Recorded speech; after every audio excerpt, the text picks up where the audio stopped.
Hi guys, time for a portfolio update. About a week and a half into the new year. Anyone that looked at the previous one will recall what numbers were there. Let me just get a copy of it so I can compare it.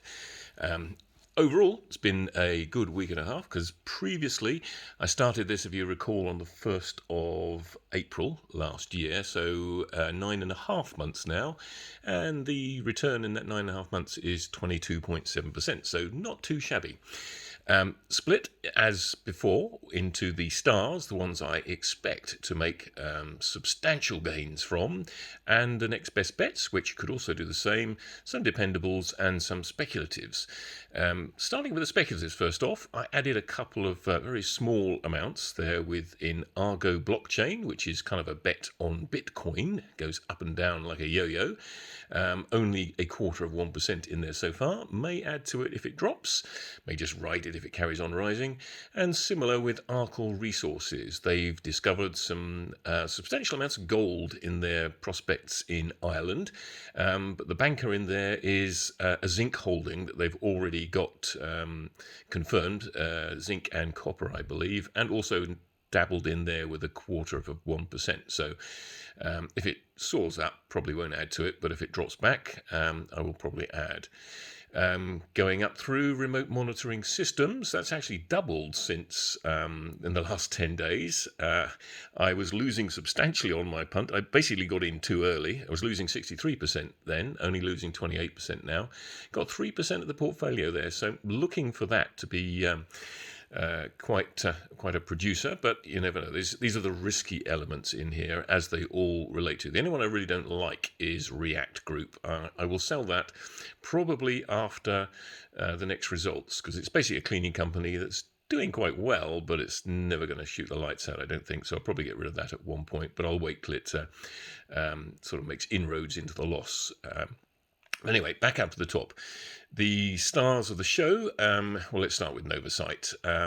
I advised you that I was what I call a travester. So I invest in these stocks up here for the long term, but I also trade on the edges. I learnt that from Novacyt because I've been buying it since it was £2.40.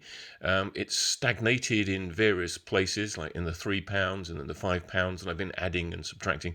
It got right up to £12.40, or no, sorry, £12.70 a couple of months ago. I actually bought some at £12.60, and then the vaccine news came out and it dropped.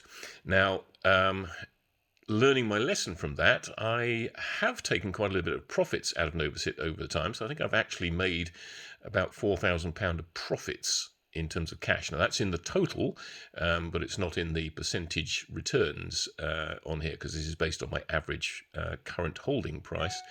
And things I learnt really was that when it was up at £12, I should have top sliced it then and taken some out. So now what I do is I set a target price, and it's typically 75p higher than my last purchase, and when it hits that, I will sell some. So I sold some, for example, at 9.21, and then I when it dropped back further, and this is in the last couple of weeks, I bought some around the 8.75 mark, and I also bought some yesterday, or not yesterday, the day before yesterday, around 8.40.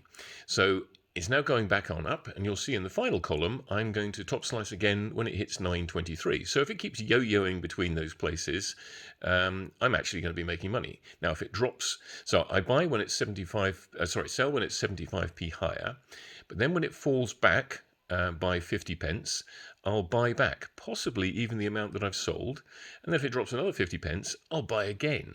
Now, that way I'm increasing my holding, which I'm entirely delighted about in these top three, because, as I say, these are the three that I believe will make or break me, and hopefully the former.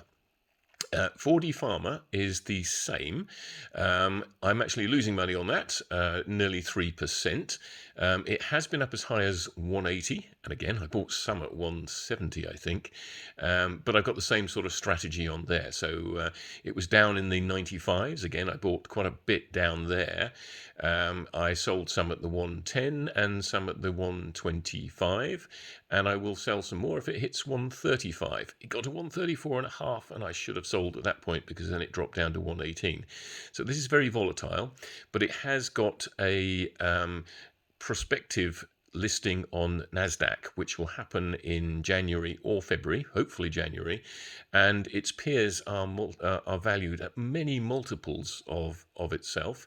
It's got some amazing prospects in the gut bacteria microbiome field.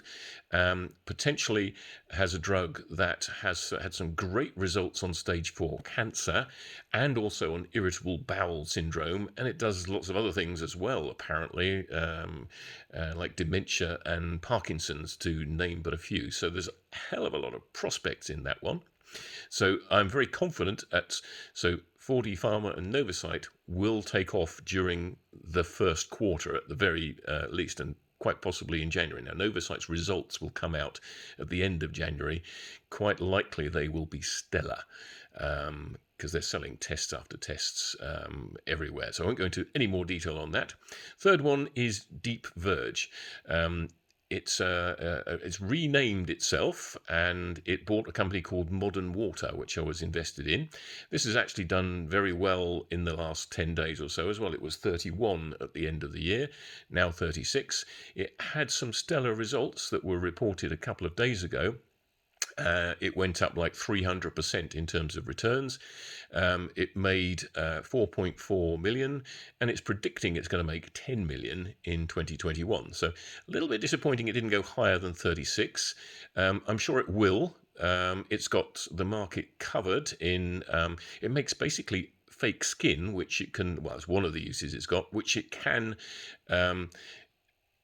imitate your own personal skin. So pretty much, I think it's 18 of the 20 top cosmetic companies use it for testing, because it's animal free, of course, and more accurate.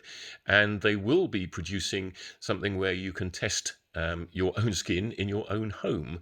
So different people may be allergic to different products, and this will determine it. So it's also got a lot of artificial intelligence, and with the water company, water company that it bought recently, it can actually sort of test for Ebola, COVID, and whatever in wastewater, and it's got a lot of exciting projects going on in that field. So I'm actually making a profit on that one now.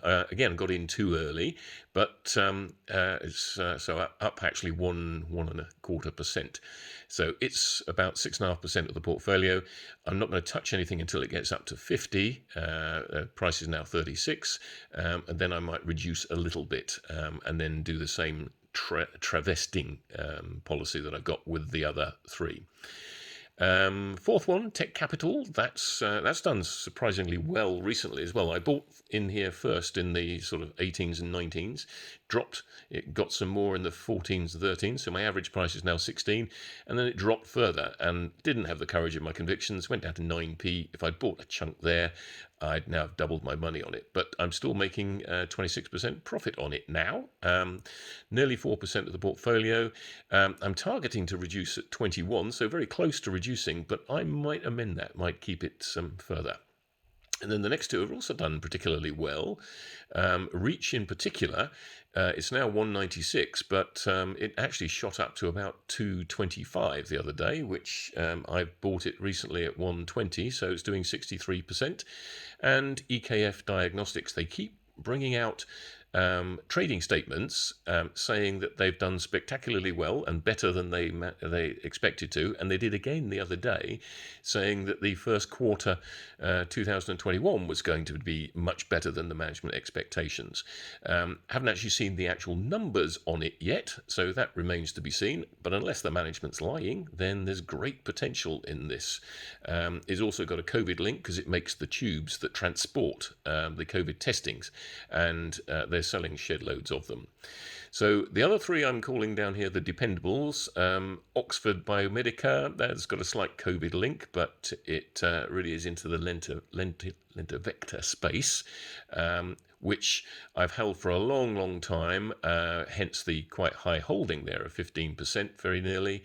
And again, I'm trading on that one. So I sold out some at 10.75, I believe, bought back in at 10.20, bought back in yesterday at 9.51. It's actually perked up a little bit since I did that, so I will sell again when it gets up to 10.26. So I make a small amount on the trading margins, but still happy to hold those longer term.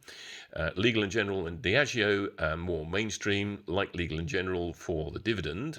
I've been gradually reducing over time as I've had these more exciting stocks coming in there, and Diageo, much the same thing. So we'll hold those unless they get spectacularly high returns, in which case I'll probably halve them or maybe even get rid of them. And then we're back into the speculatives down below.